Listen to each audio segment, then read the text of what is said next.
এটা এরকম মনে করো যে এরকম আমি এক সাইড থেকে নিচ্ছি, এটাকে এরকম পুরো এরকম গোল করে আছে, হ্যাঁ। আর এই ছবি তোলার সময় খালি এক সাইডটা এখন করে আছে। এই যে লাইনিং, এই যে এদিক দিয়ে যে লাইনিং আছে না উপরের দিক দিয়ে, অর্থাৎ এটা যদি তুমি জুম করে দেখাও, দেখাও এই যে এই লাইনটা দেখো, আমার এই যে হাতটা কার্সরটা দেখো, এই লাইনটা কিরকম হয়, সিম্পল স্কোমাস থেকে advancement, due to the advancement of the age, অর্থাৎ যতই বয়স বৃদ্ধি হয় তখন এটা এই এপিথেলিয়ামটা converted into the simple cuboid কলামারে এটা রূপান্তরিত হয়। ঠিক আছে? আচ্ছা, এটা হচ্ছে লাইনিং এপিথেলিয়াম। এখন কথা হচ্ছে যে আমরা প্রিমোডিয়াল যে প্রথমে যে ফলিকল, যেটা আমরা জানি কি ওভারির মধ্যে দুইটা জোন থাকে, দুইটা জোন থাকে in the ovary, two zone present, একটা হচ্ছে কর্টেক্স, মেডুলা। কর্টেক্সের কি কি কর্টেক্সের ফাংশন কি, কর্টেক্সের মধ্যে কি থাকে, ফলিকল। কর্টেক্সের মধ্যে অনেক ধরনের বিভিন্ন এজের বিভিন্ন স্টেজের কি থাকে, ডিফারেন্ট স্টেজের ফলিকল থাকে। হ্যাঁ, এই ডিফারেন্ট স্টেজ অফ ফলিকলের মধ্যে প্রথম যে ফলিকলটা আছে কি ফলিকল বলি, প্রিমোডিয়াল, তাই না? প্রিমোডিয়াল ফলিকলটা কি রকম, এটা আমরা থিওরিটিক্যাল ক্লাসের মধ্যে বলছি। প্রিমোডিয়াল ফলিকল কিভাবে গঠিত হয়, একটা উসাইট, প্রাইমারি উসাইট থাকে, প্রাইমারি লাইনিংটা থাকে হচ্ছে সিম্পল স্কোমাস, তাই না? এটা বলছিলাম। কিন্তু আমরা এখানে যখন আমরা দেখব, তাহলে এটা কি কর্টেক্স এরিয়া না? অবশ্যই স্যার। হ্যাঁ, লাইনিং এর পাশে এই এরিয়াটা হচ্ছে কর্টেক্স, মানে পেরিফেরাল পার্ট। ঠিক আছে? আর কর্টেক্সের মধ্যে আমরা কি দেখব, বিভিন্ন ধরনের ফলিকল দেখব। তার মধ্যে একটা ফলিকল হচ্ছে, যেটা বললাম প্রিমোডিয়াল ফলিকল। আর প্রিমোডিয়াল ফলিকল আমরা চিনব কিভাবে? প্রিমোডিয়াল ফলিকল গুলো দেখো, দেখা যাচ্ছে এখানে কিন্তু এই যে দেখো ছোট ছোট, এই যে না, এই দেখছো, দেখো তারপরে এইটা অনেকগুলো কিছু না, গোল গোল ছোট ছোট দানা দানা, এই দেখো, এই যে এগুলো হচ্ছে কি প্রিমোডিয়াল, অনেকগুলো আছে, হাজার হাজার আছে, গোলে অনেকগুলো আছে এগুলো। এই দেখছো, এই যে এইদিকে দেখো অনেকগুলো ছোটগুলো, এই যে এইগুলো, হ্যাঁ দেখো যে এখানে অনেকগুলো আছে না, এই যে এখান থেকে এই পর্যন্ত পুরোটাই দেখো, দেখছো? আচ্ছা, তাহলে এখন তাহলে আমাকে বলো, প্রিমোডিয়াল ফলিকল এখানে আছে? আছে স্যার, আছে। কোথায় আছে দেখো, কোথায়? খুব কম পাওয়া যাচ্ছে, এই যে এগুলা, এই যে, হ্যাঁ। আচ্ছা, তাহলে এটা সারফেসের দিকে স্লাইডে কোথায় আছে?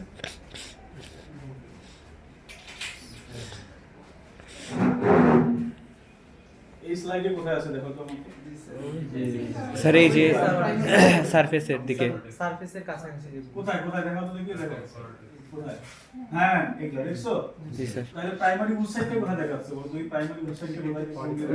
মাঝখানে যে স্যার ডটেড।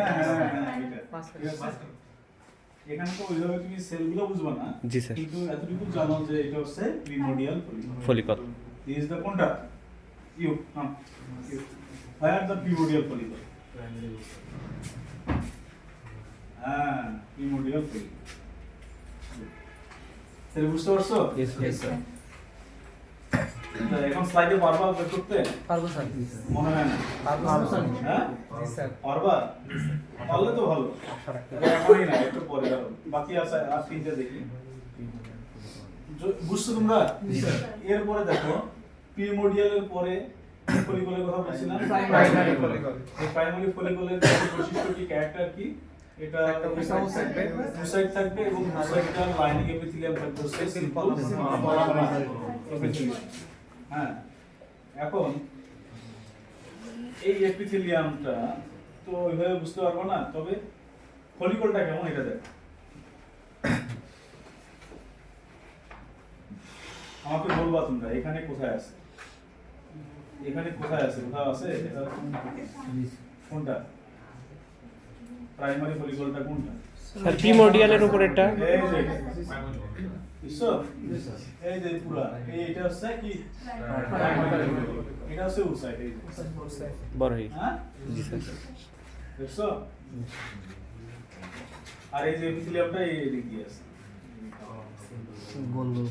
ঠিক আছে? Yes sir, round sir. বুঝতে পারছো? জি স্যার।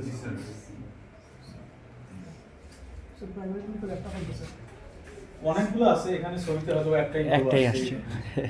অনেকগুলো আছে, অনেকগুলো থাকে। এখানে কোথায় বলো তো দেখি? ওইটাই তো কনসেপ্ট হ্যাঁ এইটা, হ্যাঁ আচ্ছা।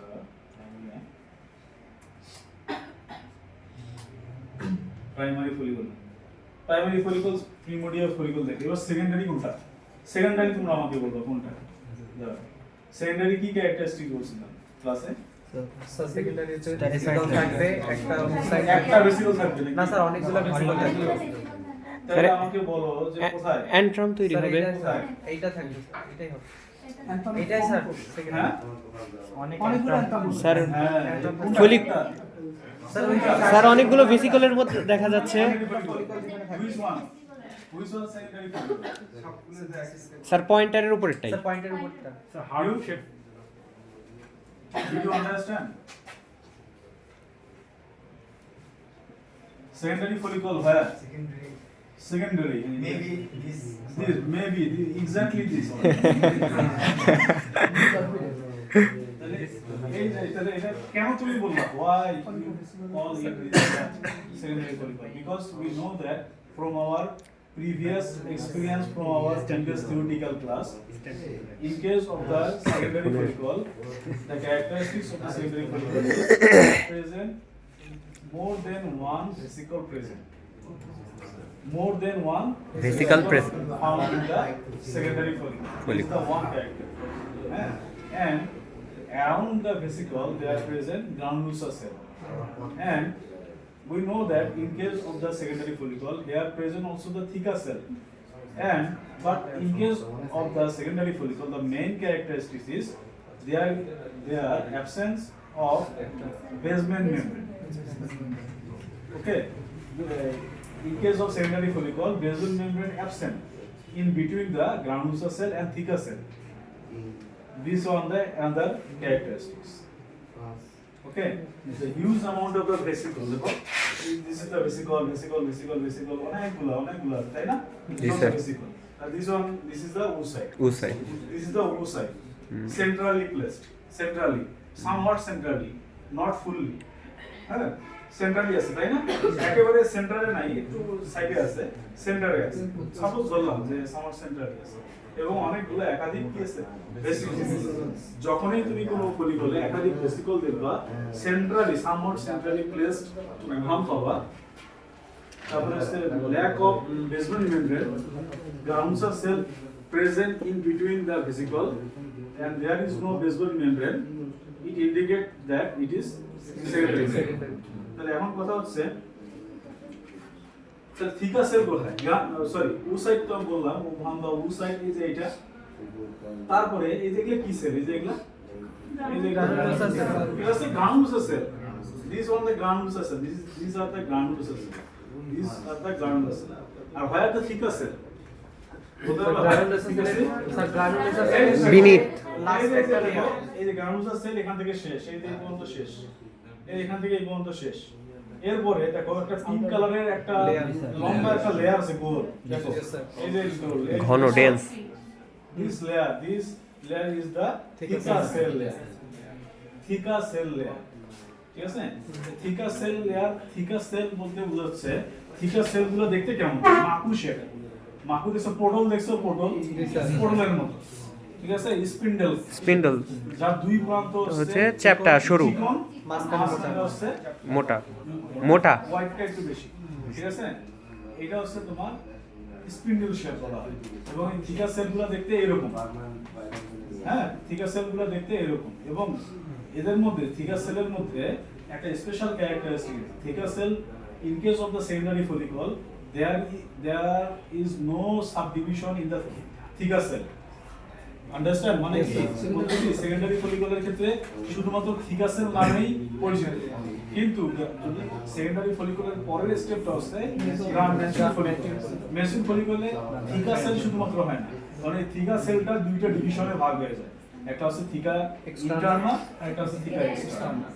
ওই থিকা সেলেই আবার দুইটা ডিভিশনে ভাগ হয়ে যায়, বুঝতে পারছো? আর দুইটা ডিভিশনে ভাগ হয়ে যায়, আবার সেলগুলো দেখতেও একরকম হয় কিন্তু কাজ আবার ভিন্ন। ওইটা হচ্ছে তোমার কার ক্ষেত্রে বললাম ম্যাচিউর ফলিকল, ম্যাচিউর ফলিকল। ঠিক আছে। তারপর যখন আমি কি বলতেছি মাথা একটু ঠান্ডা করে বুঝো, যখন সেকেন্ডারি ফলিকলে থিকা সেল থাকে তখন এই থিকা সেলের তেমন কোনো ফাংশন থাকে না, তেমন কোনো ফাংশন থাকে না, এবং এরা কোনো সাবডিভিশনের ভাগও থাকে না, এবং দেখতে কিন্তু তোমার মাকুব আকৃতির বা স্পিন্ডল শেপ। কিন্তু যখন এটা আস্তে আস্তে ম্যাচিউর ফলিকল, গ্রাফিয়ান ফলিকল এ পরিণত হয়ে যায়, তো তখন কি হয়, এই theca cell converted into the two subdivision, one is theca interna, না, another is theca externa. Theca ইন্টারনাটা কেমন, থিকা ইন্টারনাটা দেখতেও স্পিন্ডাল, থিকা এক্সটার্নাটা দেখতেও স্পিন্ডাল শেল, বাট একটা পার্থক্য আছে। থিকা ইন্টারনার ক্ষেত্রে এটা হচ্ছে তোমার এটার সাইটোপ্লাজমের মধ্যে এস্টেরোজেনিক কিছু গ্রানুলস থাকে, স্টেরয়েডোজেনিক কিছু গ্রানুলস থাকে। স্টেরয়েডোজেনিক গ্রানুল থাকার কারণে এই থিকা ইন্টারনা সেলগুলো এক ধরনের সিক্রেশন করে। এই সিক্রেশনটা হচ্ছে ইস্ট্রোজেন, ঠিক আছে। স্টেরয়েড জিনিসগুলো, এই স্ট্রোজেন কি, এটা এক ধরনের স্টেরয়েড হরমোন, বুঝছো না? অ্যান্ড্রোজেনিক হরমোন, এটাকে বলে অ্যান্ড্রোজেনিক হরমোন, অ্যান্ড্রোজেন, ঠিক আছে। এগুলো হচ্ছে এস্ট্রোজেনিক হরমোন। এই এস্ট্রোজেনিক হরমোনটা বিশেষ করে স্পেশালি ইস্ট্রোজেনটা এই থিকা ইন্টারনা সিক্রেশন করে। তাহলে থিকা এক্সটার্না কি? থিকা এক্সটার্নাটা হচ্ছে দেখতে মোর অর লেস সিমিলার থিকা ইন্টারনা, হ্যাঁ, বাট এখানে একটা পার্থক্য আছে। এরা হচ্ছে এক ধরনের মডিফাইড ইস্যুড মাসেল সেলগুলো আছে না, ইস্যুড মাসেল সেলগুলো কিরকম দেখছো দেখতে, এটা কিন্তু মাত্র দেখতেছি, কিন্তু এটা কিন্তু স্মুথ মাসেল না, কিন্তু দেখতে স্মুথ মাসেলের মতো, মডিফাইড স্মুথ মাসেল লাইক সেলের মতো এই সেলগুলো, ঠিক আছে। ঠিক আছে, সেলগুলো এরকম বুঝতে পারছো? থিকা এক্সটার্না। ঠিক আছে, এক্সটার্নাল কথা বলছি, ঠিক আছে। তাহলে এই যে গ্রাউন্ডুলার সেলগুলো দেখতেছো, এই যে গ্রাউন্ডুলার সেল, এগুলো কিন্তু গ্রাউন্ডুলার সব সেল। এই গ্রাউন্ডুলার সেলের আরেক নাম কি? Follicular cell. Follicular cell. Basement membrane present in case of secondary, no sir, absent. এটা কিন্তু ইম্পর্টেন্ট, এটা কিন্তু কুইজের কোশ্চেন, ঠিক আছে। তাহলে পারবা এটা বলতে, এটা সেকেন্ডারি ফলিকল? পারবো স্যার, হ্যাঁ পারবো স্যার। পারবা না, দেখি পারো কিনা।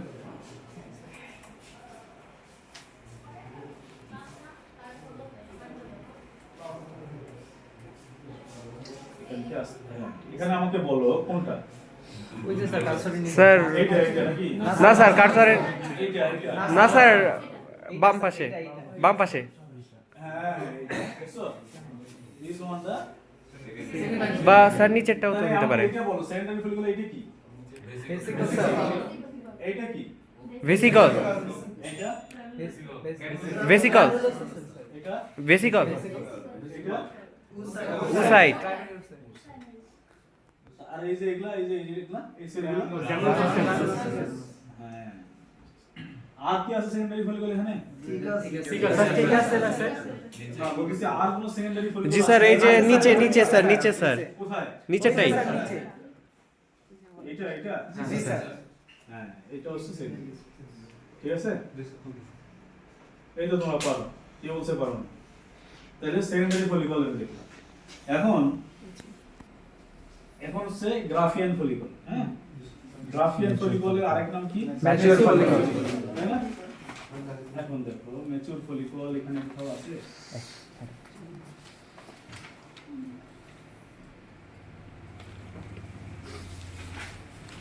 দেখো এখানে কোথায় যেতে পারে বলো তো? ম্যাচিউর ফলিকলের বৈশিষ্ট্য কি বলছিলাম? স্যার অ্যান্ট্রাম তৈরি অ্যান্ট্রাম থাকবে, সব ফলিকল মিলে স্যার একটা সব ভেসিকল মিলে একটা অ্যান্ট্রাম, ভেসিকল মিলে। কোনটা? স্যার এই যে এটা যেটা পয়েন্টার আছে, হ্যাঁ, এই দেখো ওইটার ক্ষেত্রে কি রকম ছিল, অনেকগুলো ভেসিকল ছিল না? এখানে ভেসিকল আছে এতগুলো? না স্যার, একটাই। দেখো এই যে ক্রিসেন্ট শেপ, অর্ধচন্দ্রাকৃতি বলা হয়। জি স্যার। ক্রিসেন্ট শেপ লার্জ একটা অ্যান্ট্রাম তৈরি হয়, দেখছো? অ্যান্ট্রাম দেখছো কত বড়? এই অ্যান্ট্রাম, এটাকে বলে অ্যান্ট্রাম। ঠিক আছে, ফ্লুইড ফিল ক্যাভিটি এটা। হ্যাঁ এটা ফাঁকা জায়গা না, এর মধ্যে কিছু আছে, এটা ফ্লুইড থাকে, হ্যাঁ, লাইকার ফলিকুলি বলি আমরা, লাইকার ফলিকুলি। এবং এর সিক্রেশনটা কেমন, এই সেরাস ওয়াটারি সিক্রেশন বা সেরাস। সেরাস বলতে কেমন যদি বলা হয় Watery substance। ঠিক আছে, এই ওয়াটারিটাকে হিস্টোলজিক্যাল টার্ম বলা হয় সেরাস, সেরাস আর একটু পিসিল বলা হয় মিউকাস। Mucus। বুঝছো, এই আর কি।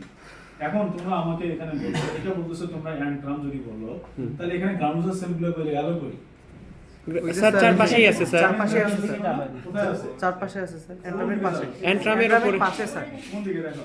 ওই যে স্যার এখানে, কোথায় কোথায় গ্রানুলোসার সেল? গ্রানুলোসার সেল ওই যে স্যার, এই যে এগুলা যায় না দেখা স্যার, না না স্যার, না স্যার, এর নিচে স্যার কার্ড হ্যাঁ ওইখানে স্যার, এখানে জি স্যার ওই যে হ্যাঁ ওইখানে স্যার, ওইখানে ওইখানে সবগুলা মানে নিচে চলে আসলো, উপরে আর কিছু নাই, সামনে নাই কিছু নাই, সব নিচে আসলো কেন?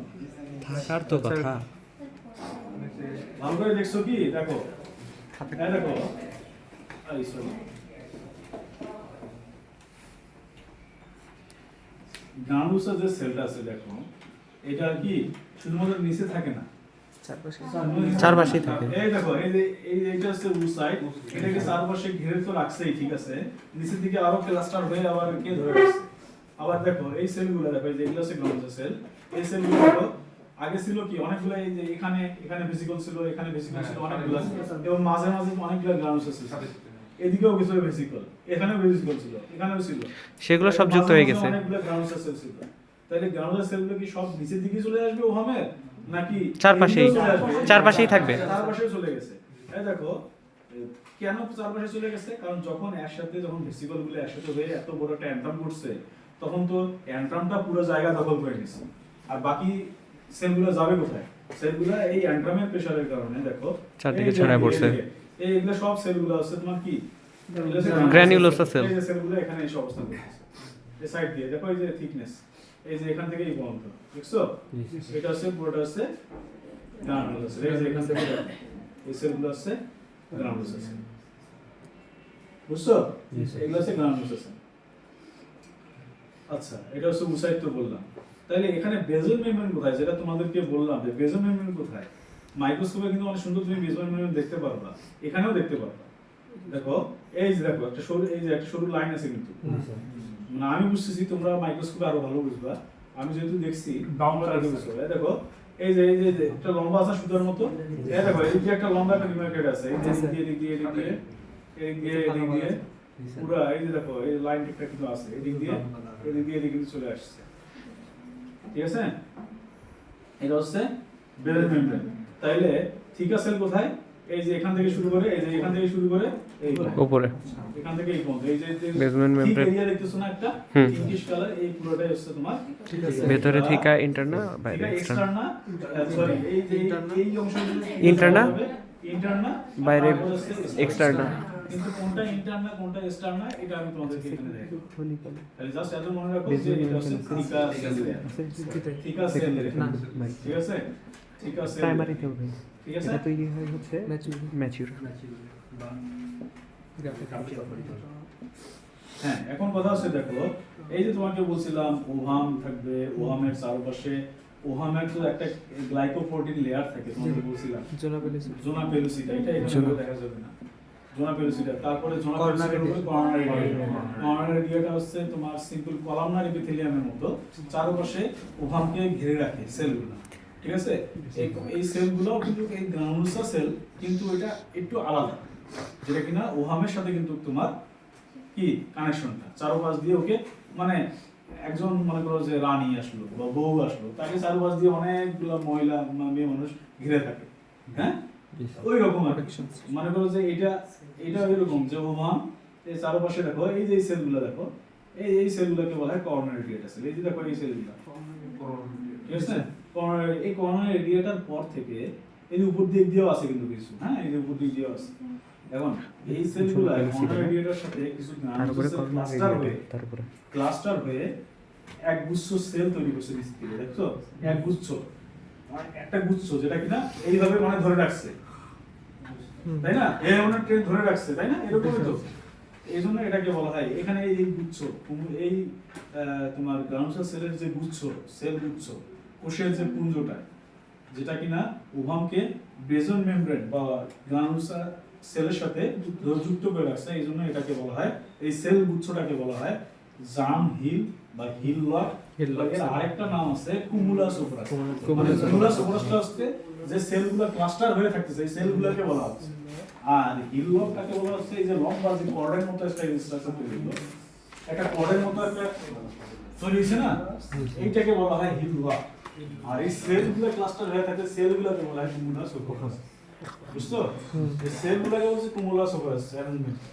আর এই যে এইটাকে যে এখানে জার্ম হিল বা বলতেছি, এই যে অ্যাটাচমেন্টটা, এই যে হিল লক, মানে দেখো হিলের মধ্যে আছে না, পাহাড়ের মধ্যে একটা ইয়ে, হ্যাঁ হ্যাঁ, মানে যেন কিছু একটা ধরে রাখছে, এই জন্য এটার নাম হচ্ছে হিল লক। কিন্তু হিল লকটা হওয়ার কারণ হচ্ছে ওই যে সেল যেন ওভামটা যেন এদিক সেদিক না যেতে পারে। হ্যাঁ, স্টেবল রাখা। যখন আস্তে আস্তে মানে অ্যান্ট্রামটা যখন আস্তে আস্তে আরো বড় হবে, ওভামটা কোথায় আসছে দেখছো? আগে কোথায় ছিল? সেন্টারে ছিল, এখন অ্যান্ট্রামটা পেরিফেরিতে চলে গেছে। পেরিফেরিতে আরো যখন অ্যান্ট্রামটা অনেক বড় হবে, ফ্লুইড ফিল ক্যাভিটি তখন সারফেস ভেদ করে বাইরে আসবে, তখন কিন্তু এই তোমার লুটিনাইজিং হরমোন সিক্রেশন হয়। হ্যাঁ, লুটিনাইজিং হরমোন, লুটিনাইজিং হরমোনের কাজ হচ্ছে এটা ওভামকে বের করতে সাহায্য করে। তখন কি হবে? এই ওভামটা বাইরে চলে আসবে এই ফলিকল ওভামটা, ছেড়ে।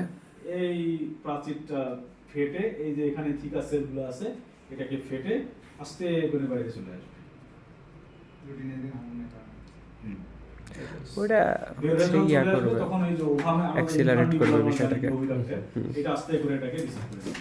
জি স্যার, বুঝতে পারছি। বুঝতে পারছো? জি স্যার, হ্যাঁ, জি স্যার। তাইলে ওভুলেশনের জন্য ওভামটা বের হওয়াটাকে, প্রসেসটাকে বলা হয় ওভুলেশন। বুঝছো? ওভাম ওভারি থেকে বের হয়ে যাওয়ার প্রসেসটাকে বলা হয় ওভুলেশন। বুঝছো? এর এই ওভুলেশন প্রসেসটা নির্ভর করতেছে কিসের উপরে? বলতো দেখি কি কি ফ্যাক্টরের উপরে, এখন বলতো ধরবা অ্যান্ট্রামের উপর তো অ্যান্ট্রামের উপরে অনেকটা নির্ভর করতেছে। অ্যান্ট্রামের যদি ফ্লুইডের পরিমাণ যদি বেশি না হয়, তাহলে তোমার ওভামকে যথেষ্ট পরিমাণে প্রেসার দিবে না। দিয়ে যাবে, ওভাম ওভামের মতোই থাকবে। ঠিক আছে? বুঝছো? জি স্যার। আবার বডির মধ্যে যদি ইস্ট্রোজেনও কিন্তু একটা ফ্যাক্টর। যখন মানে গ্রানুলোসার সেল যখন মনে করো মেচুর ওভাম হয়ে গেছে, দুইটা থিকা ইন্টারনাল তো বললাম, থিকা ইন্টারনাল তৈরি হয়ে গেছে। ইন্টারনাল কাজ কি? ইস্ট্রোজেন তৈরি করা। হ্যাঁ, ইস্ট্রোজেন তৈরি করা। এখন ইস্ট্রোজেন যদি মনে করো যে তৈরি হচ্ছে, হ্যাঁ, ইস্ট্রোজেনের পরিমাণ যদি কমে যায়, তাহলে সেক্ষেত্রে কি হবে? এই ফ্লুইডটা ম্যাচিউর হবে না। হ্যাঁ, ফ্লুইডটা হবে। ওই ইস্ট্রোজেনের উপরে, এই হরমোনের উপরে কিন্তু তোমার ওভুলেশন হবে। এই জন্য মা বোনদের দেখা যায় যে প্রথমে যখন ওই যে বেবি হয় না, তখন থেকে কিন্তু তাদেরকে বিভিন্ন ধরনের হরমোন টেস্ট দেয়। ফলিকুলার স্টিমুলেটিং হরমোন FSH, এই টেস্টটা দেয়। থাইরয়েড এটা দেয়। হ্যাঁ, তারপরে ইস্ট্রোজেন লেভেল, হ্যাঁ, এটা দেয়। এই হরমোনগুলো দেয় কেন? এই জন্য জানতে পারে যে আসলে বডিতে হরমোনাল ইমব্যালেন্স হয়েছে কিনা। আচ্ছা, তাহলে বুঝছো তো নাকি? স্যার, আর একটা জিনিস দেখে, আমরা কয়টা দেখলাম? 4টা। আমরা কিন্তু বেশি দেখিনি, 4টা দেখছি।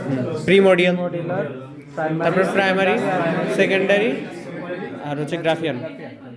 আর ম্যাচিউর ফলিকল বা গ্রাফিয়ান ফলিকল। গ্রাফিয়ান ফলিকল, তাই না? তাহলে তোমরা এখন তাহলে আর একটা জিনিস দেখো, সেটা হচ্ছে যে কর্পাস লুটিয়াম। কর্পাস লুটিয়াম নাম শুনছো না?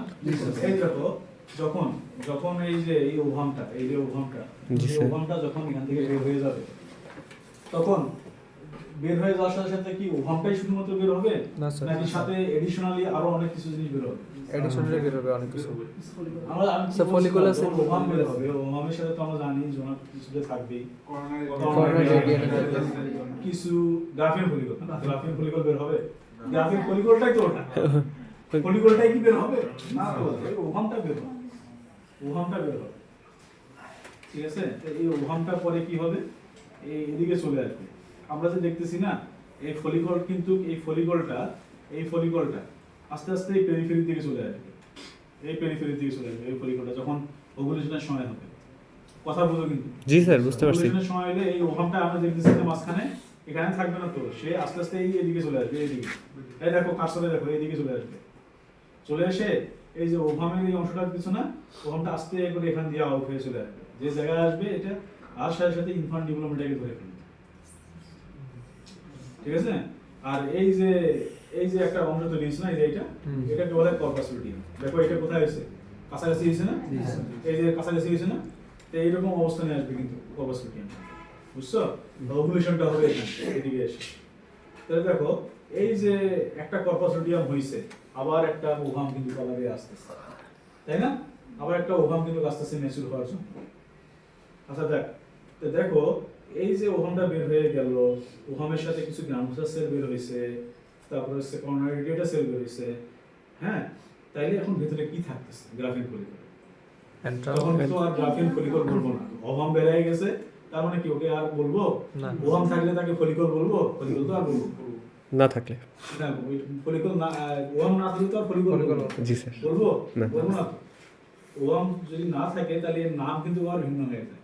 যেমন যদি গ্রাফিন ফলিকল থেকে যদি ওভুলেশন হয়ে যায়, ওভাম নাই, তাহলে এই গ্রাফিন ফলিকল আর গ্রাফিন ফলিকল থাকবে না, এর নাম হয়ে যাবে কর্পাস লুটিয়াম। ও বুঝছো? অর্থাৎ এই দেখো এইটা, এই যে অংশটা ওভামটা আউট হয়ে গেছে, সাপোজ এটার কথা চিন্তা করো, ওভামটা নাই এখন, তাহলে এটাকে কি আমরা গ্রাফিন ফলিকল এখন বলবো? না কর্পাস লুটিয়াম। এখন কর্পাস লুটিয়াম। তাহলে কর্পাস লুটিয়ামের মধ্যে তাহলে কি কি জিনিস থাকবে? অ্যান্ট্রাম, গ্রানুলার সেল থাকবে, আর একটা থাকবে থিকা সেল। এছাড়া আর কিছু আছে? এখানে আর অ্যান্টাম থাকবে না। এই অ্যান্টাম থাকবে না কারণ ফ্লুইড গুলো তো সব বের হয়ে গেছে, ওভুলেশনের সময় ফ্লুইড গুলোও বের হয়ে যাবে, কারণ বেলুনের মধ্যে সব পানি দিয়ে ভর্তি। তুমি একটা ছিদ্র করছো, বেলুনের মধ্যে আর পানি থাকবে? কি হবে? বের হয়ে যাবে। বুঝছো না? আবার যদি ওই ছিদ্রর মতো দেখতে যদি কোনো সেল থাকে, সেটাও তো বের হয়ে যাবে। সাপোজ পানির সাথে একটু বালুও আছে, তাহলে ওটাও তো বের হবে, ওটাও কি থাকবে?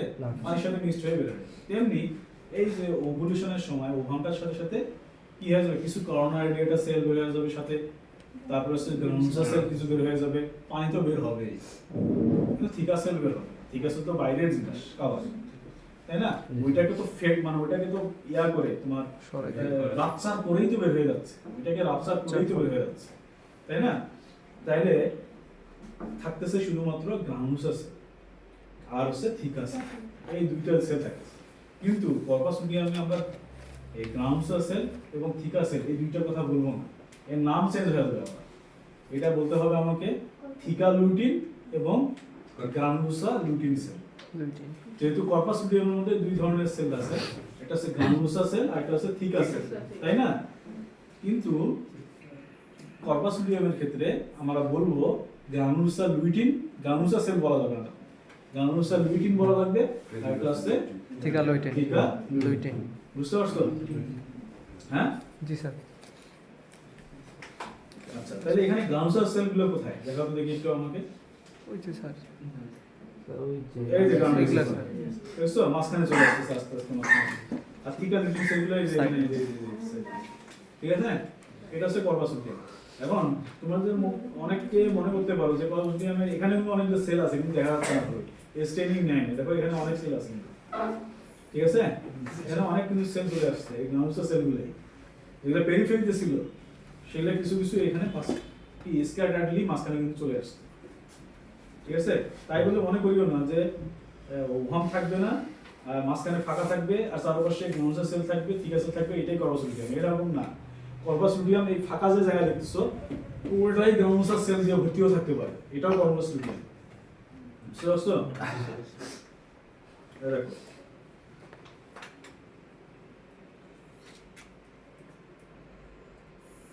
এটাই আসতেছে, ছবিটাই আমার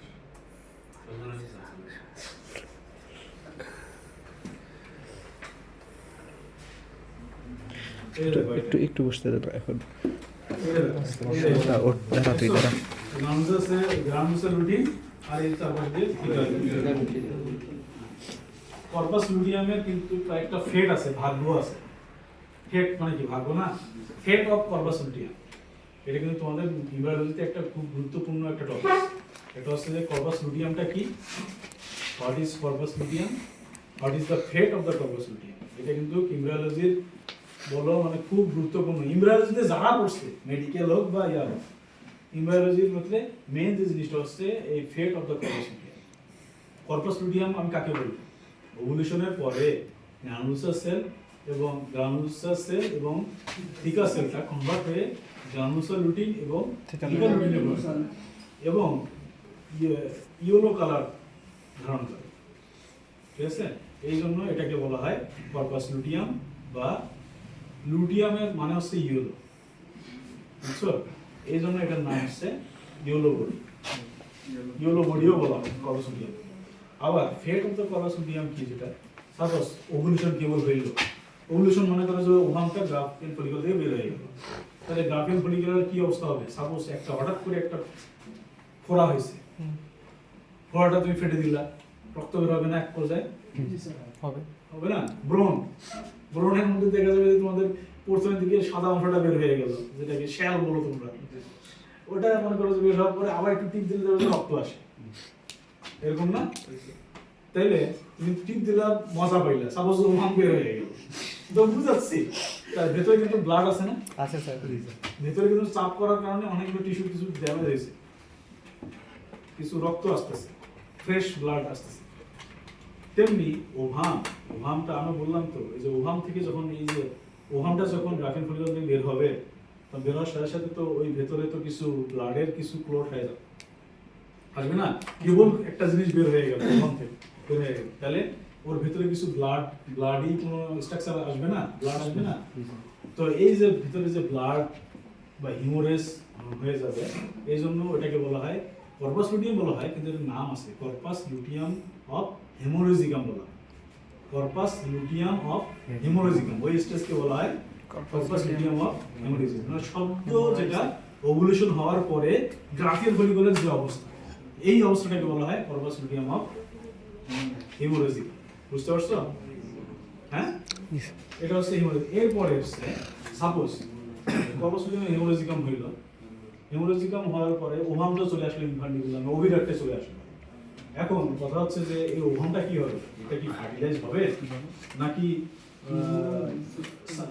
মান্থলি যে পিরিয়ড আছে এর মাধ্যমে বের হয়ে যাবে?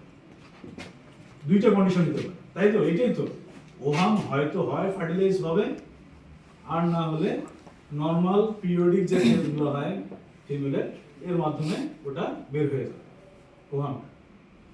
যদি ফার্টিলাইজ না হয়, তাহলে সেক্ষেত্রে কর্পাস লুটিয়াম অফ হেমোরেজিকাম, যদি শোনো আমার কথাটা শোনো, যদি ফার্টিলাইজেশন না হয়, সাপোজ মেল ফিমেল এর মধ্যে কোনো সম্পর্ক না হয়, তাহলে সেই ক্ষেত্রে ওভাম তো আর কোনো ফার্টিলাইজ হওয়ার চান্স নেই। তখন কি হবে? তখন এই কর্পাস লুটিয়াম অফ হেমোরেজিকাম কি করবে? কর্পাস লুটিয়াম অফ হেমোরেজিকাম আস্তে আস্তে কনভার্ট হয়ে কি হয়? কর্পাস অ্যালবিক্যানে পরিণত হবে। কি হবে? কর্পাস অ্যালবিক্যানে পরিণত হবে। অ্যালবিক্যান মানে হচ্ছে এর মধ্যে ফাইব্রোসিস হয়ে যাওয়া শুরু করে। ফাইব্রোসিস যখন হয়ে যাবে এটা হোয়াইট কালার হয়ে যাবে, এই জন্য এটাকে বলা হয় হোয়াইট বডি বলা হয়। কর্পাস অ্যালবিক্যানের আরেক নাম হচ্ছে হোয়াইট বডি, আর ইয়েলো বডির আরেক নাম হচ্ছে কর্পাস লুটিয়াম। বুঝতে পারছো? আচ্ছা, এরপরে হচ্ছে তাহলে এই দুইটা মানে যদি ফার্টিলাইজেশন হয় তাহলে কয়টা অবস্থা? দুইটা হয়। ফার্টিলাইজেশন না হলে কর্পাস লুটিয়াম অফ হেমোরেজিকাম আর কর্পাস লুটিয়াম অফ কি অ্যালবিক্যান। আর যদি ফার্টিলাইজেশন হয় তাহলে কর্পাস হেমোরেজিকাম তো থাকবেই, কর্পাস লুটিয়াম অফ প্রেগন্যান্সি হয়ে যাবে। কর্পাস লুটিয়াম অফ প্রেগন্যান্সি অর্থাৎ এই হেমোরেজিকামটা আস্তে আস্তে আর হেমোরেজের মতো ব্লাড ক্লট আর ওখানে থাকবে না, ওখানে আস্তে আস্তে ওইটা ফুললি ইয়েলো বডিতে পরিণত হবে এবং এখান থেকে প্রোজেস্টেরন হরমোন তৈরি হওয়া শুরু হবে। প্রোজেস্টেরন হরমোন, দেখো এই কর্পাস লুটিয়াম প্রোজেস্টেরন হরমোন তৈরি করবে কে বলো তো দেখি? কোন সেলটা? External yellow body sir. Yellow body corpus luteum. দেখছো?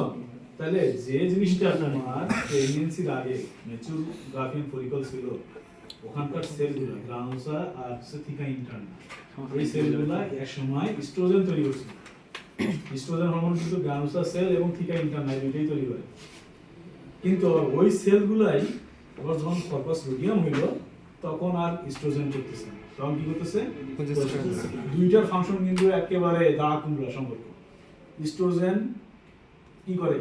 সেক্সুয়াল অ্যাক্টিভিটিটা বাড়ায়, আর প্রোজেস্টেরন সেক্সুয়াল অ্যাক্টিভিটি কমায়। একেবারে ভাইস ভার্সা। চিন্তা করছো? যেটা মানে ধরো যে ওভুলেশনের আগের কথা, ওভুলেশনের পরে প্রেগন্যান্সি বা যখন ফার্টিলাইজেশন হয়ে গেল, ইমপ্লান্টেশন হয়ে গেল, তখন কিন্তু কর্পাস লুটিয়াম ফর্ম হয়ে যাওয়ার সাথে সাথেই কি হলো? প্রোজেস্টেরন। সেল কিন্তু একই আছে, ওই তোমার গ্রাউন্ডসার সেল আর এই থিকা সেলেই কিন্তু এই কর্পাস লুটিয়াম অফ প্রেগন্যান্সির ক্ষেত্রে প্রোজেস্টেরন তৈরি করতেছে। ঠিক আছে? তাহলে দুইটা অবস্থা হইলো। এই এখন কথা হচ্ছে যে কর্পাস লুটিয়াম অফ প্রেগন্যান্সিটা কতদিন পর্যন্ত থাকবে? কতদিন পর্যন্ত থাকবে? Parturition। আপ টু পার্সুলেশন পর্যন্ত থাকবে। তবে যদি বলা হয় যে আপ টু পার্সুলেশন, যদি বলো পার্সুলেশনের আগ পর্যন্ত কিন্তু আরেকটা জিনিস তৈরি হয়ে যায় মায়ের ইউটেরাসে, সেটা হচ্ছে যে প্লাসেন্টা তো ডেভেলপ হয়ে যায়। তোমরা সার্চ দাও, প্লাসেন্টা কিন্তু প্রোজেস্টেরন হরমোন সিক্রেশন করে। প্লাসেন্টা প্রোজেস্টেরন হরমোন, তাহলে যখন প্লাসেন্টাটা ডেভেলপ হয়ে যাবে তখন কিন্তু আর এই কর্পাস লুটিয়ামের উপরে অত বেশি ডিপেন্ডেন্ট না হলেও চলবে, তখন ওই প্লাসেন্টা দিয়েও কভার করা সম্ভব। তবে যদি বলা হয় যে প্লাসেন্টা, তাহলে প্রোজেস্টেরনের কাজ কি? প্রোজেস্টেরনের কাজ হচ্ছে যে এটা প্রেগন্যান্সিটা মেনটেন করবে আপ টু পার্সুলেশন পর্যন্ত। একটা এমন একটা এনভায়রনমেন্ট তৈরি করবে যেন বাচ্চাটা পেটের মধ্যে, মায়ের ইউটেরাসের মধ্যে, জরায়ুর মধ্যে যেন আপ টু পার্সুলেশন পর্যন্ত সার্ভাইভ করতে পারে, একটা এনভায়রনমেন্ট ক্রিয়েট করে। কিন্তু এই প্রোজেস্টেরন লেভেল যখন ফল করে যায় তখন কিন্তু অ্যাবর্শন বা বাচ্চা মরে যায় আগেই, স্টিল বার্থ, এই বিভিন্ন ধরনের কন্ডিশনগুলো হয়। ঠিক আছে? তো যাই হোক, আমি অনেকগুলো কথা বলে ফেললাম, এখন তোমরা এটা একটু দেখবে। হ্যাঁ, ঠিক আছে। তাহলে এখন যাও তোমরা মাইক্রোস্কোপের ওখানে চলে যাও। মাইক্রোস্কোপে চলে যেয়ে প্রথমে তোমরা প্রিমোডিয়াল ফলিকলটা আমাকে দেখাও।